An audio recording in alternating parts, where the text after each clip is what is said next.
El portaveu del Partit Popular de l'Ajuntament de Castelló, Vicent Sales, ha declarat avui en una roda de premsa sobre la denúncia del PSOE de les multes del regidor de Mobilitat, Cristian Ramírez.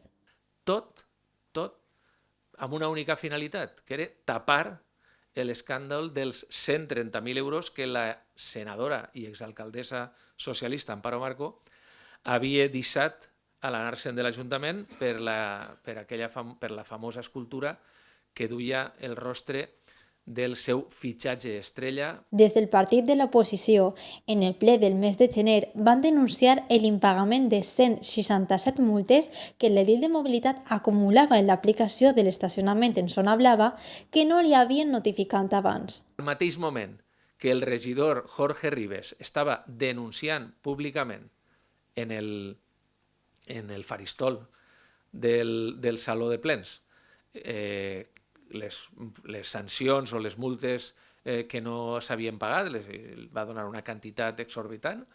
Al mateix temps que ell estava denunciant això, el regidor Jorge Ribes, el regidor Cristian Ramírez estava rebent 9 notificacions. Per la seva part, ja s'ha imposat la denúncia a l'agència concessionària per una filtració de dades. Tenim que patir una filtració de dades, està prohibidíssim, i de fet, avui mateixa, Cristian Ramírez ha interposat una denúncia davant de l'Agència de Protecció de Dades per la vulneració del seu dret a la privacitat i a la intimitat per aquesta qüestió. Però ahir n'hi ha dos delictes. Un és la filtració i l'altre, evidentment, és la publicitat que se dona a aquesta filtració. Així, des de l'Ajuntament no es planteja per ara una dimissió.